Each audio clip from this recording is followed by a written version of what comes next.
Closing our participation with this video, we want to hope, but do this stepping on the firm ground of reality and being aware that it is possible to build a more just and equitable society through meaningful education, for which many teachers have worked bravely despite the social imposition of so many difficulties on their work. And a system without exclusion from one of its children is a system that tends toward equilibrium. The UDL is at school, and why not also outside it? The paradigm of maximum inclusion. Why we are better able to receive not only students with some specificity about their condition, but also the non-evident human differences that make learning equally difficult. Love as a teacher's work tool can be perceived as the inclusive element necessary for teachers of a reality, like the Brazilian one, to be able of carrying out in a meaningful way their work with students, as Freire highlighted. Teaching is not transferring knowledge, but creating possibilities for its production or construction. Those who teach learn by teaching, and those who learn teach by learning. How is the UDL around the world? We created a Google form to get to know more about how UDL perceived in different realities. You, being part of the symposium, especially if, like us, you are in another country whose data are less perceptible on this subject, I invite you to fill out this form about the UDL application, where you live, or where you came from if you are foreign living in USA. We thank you in advance for your contribution. About how to pedagogically deal with human differences, teacher Poliana makes an important consideration.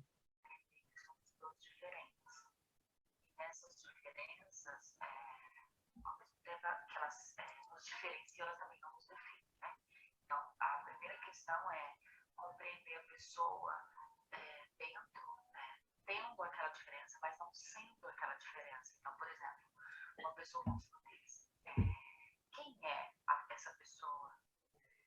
Qual o nome dela? De onde ela veio? Né? Qual é a história dela? Como que ela foi estimulada? Né? No sentido de contexto, né? De vida. E não a defini-la como uma pessoa surda. Então, até a questão da forma de chamar as pessoas, né?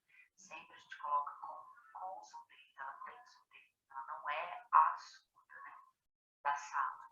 E aí, nesse sentido, quando a gente olha para o individual, a gente entende a surdez como uma limitação que ela possui, mas a gente busca foco no potencial. Tirando a surdez, o que ela tem potencial? Vamos lá? A gente tem o braço que não funciona. Não adianta você ficar reabilitando ele o resto da vida se ele não te dá resposta. Vamos trabalhar no braço, né? Vamos buscar outras formas de ter resposta dessa pessoa. Então, no sentido individual, é entender primeiro o que a limita, mas ao mesmo tempo não ficar nesse diagnóstico, porque ele não vai resolver, não vai só justificar, na verdade, né? E aí, nesse sentido, no coletivo, organizar, né, de forma adequada, e a gente fala adequação, não adaptação, né? Adaptação é um conceito que está dentro do paradigma intervencionista, né? Onde a gente se esforça para receber o outro, por isso adapta, né, as questões para o outro, mas muito mais nesse sentido de adequação. A gente se adequa. Então, por exemplo, o professor está trabalhando um conteúdo na sala de aula, ele não vai dar outro conteúdo para mim, não. Ele vai adequar de maneira necessária, né, da resposta daquela atividade, daquele conteúdo, podendo ser potencializado como qualquer outro aluno. In the reality of the inclusive schools that don't represent the majority in the Brazilian context, there are students with severe disabilities in the classroom, and in some cases, we cannot easily establish communication, or it becomes difficult to offer ways for them to express themselves.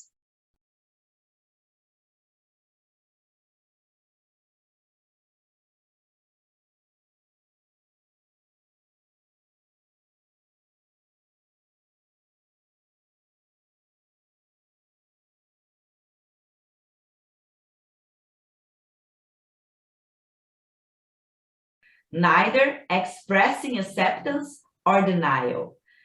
Her only interaction was to take what was handed to her and throw it on the floor with a repeated movement.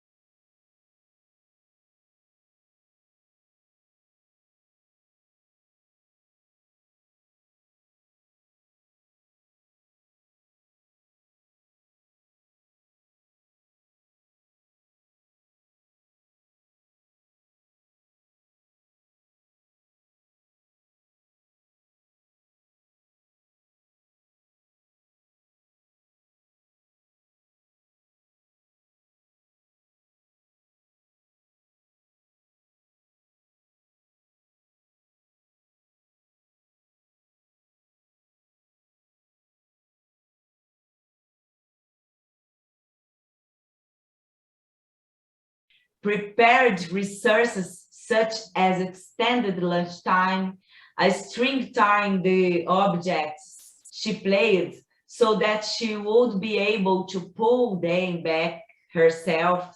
And sometimes it was necessary to conduct her to out of the classroom context so that she could listen to music and calm down. It was in one of these situations that the team saw her smile for the first time and perceived that a bond was being built. Her ingenious teacher, Luane, created a resource, assistive technology that possibilited her to be capable of holding pencils, brushes, crayons, and other writing instruments. When she perceived that she could draw without dropping the pencil, she got excited. Even though her writing expression is still only some letters, the fact that she can use at least one of the same tool that her colleagues use makes her extremely happy and with a good response to other school stimuli. Although her condition does not reach similarity to of most colleagues. The magic of the educational situation is the conviviality of human difference, and in the way in which being together, one inevitably learns from the other. In the next slide, she danced in the lap of teacher and manifested her happiness.